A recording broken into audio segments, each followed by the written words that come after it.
Hey, what's good, YouTube? I'm going to be doing a deck profile on my buddy's wind-up deck. We're going to try out this locals. This is a pretty solid build of it, I believe. So here we go. Alright.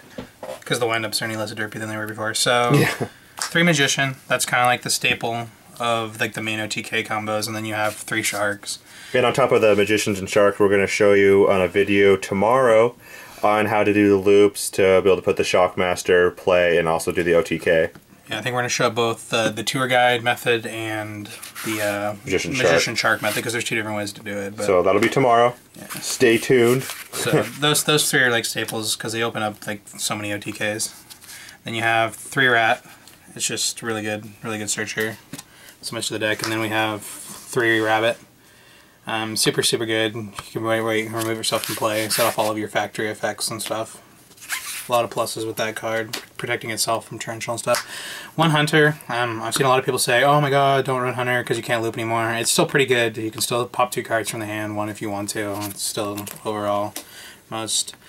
2 Maxi, just because with looking at the recent YCS, there's so many other wind-ups and decks that are special summoning so hard, it's almost one of those where you need to main deck it. Staple. 2 Snowmanator. People are kind of iffy on whether or not they want to run this. I just like it because if you don't have the combo first turn, you can set it, they ram it, they lose their monster, and if he survives, then next turn you can exceed into your combo and start with your carrier from there.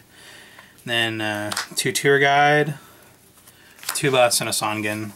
I like running both because the Songen's really helpful in searching out all of your combos cards, as well as the Tour Bus is just really good at being able to recycle the Tour Guide and give you more effective, because now that you only have 2, it's really nice to go Tour Bus, recycle it, and then you still have an option to go in again to the same combo. So that's it. That's it for the monsters. Going into spells. 3 Factory. I feel like you have to run 3 just because it's so ridiculous. There's so many pluses off this. If you have 2 plus factories, like 3 factories going, so much card advantage that it's just crazy. MST, and heavy. You're trying to OTK at all times, so you basically always want to be able to control your opponent's back row. Because if you're going to go off and try to push for game, you want to make sure you don't get stopped by a torrential or something completely random that they have set back there. Mind Control, Pot of Avarice, Monster Reborn, Dark Hole, those are your 4 staples. You have so many monsters, you're going to be cycling so many times with your combo that you're going to want this, because it's realistically first turn this card, you can play this out of your hand first turn because you're going to cycle so many times. Mind Control is just good at controlling your opponent's monsters, and we also side Utopia Array, so that's a really good, or extra deck Utopia Array, just because like if they say that you can just Mind Control it and take it over, so that way they lose that Utopia. It's good.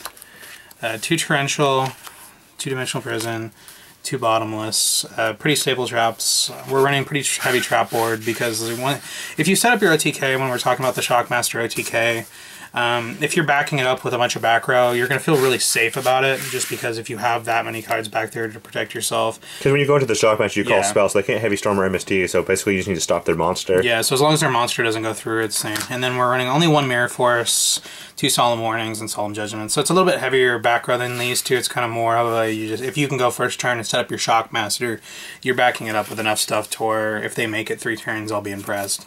Yeah. So there it is. And that's the deck, and we're going to go into the extra deck. Yeah, so these are in the different sleeves. We're running the Shockmaster. You basically have to have at least 1, because that's what your combo goes off of to be able to control them first turn. Then you have Acid Golem, Leviair, Maelstrom. There's the Utopia Array, super good. If they put a Utopia on the field, super popular. It's really easy to just take that over.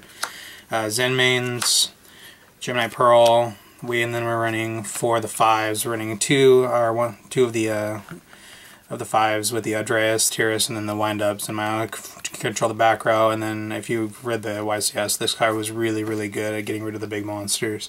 Super easy to make 5s with this deck, so it's not really a problem.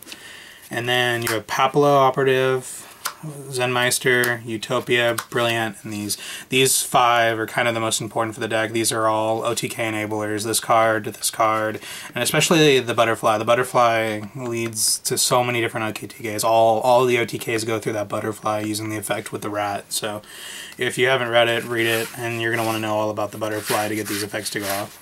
So yeah, don't forget to like, subscribe to my channel, like my Facebook. I'm gonna put all the loops up tomorrow with this deck and how to do them and what kind of hand you should be looking at to be able to do it with. Thank you guys for watching. Signing off.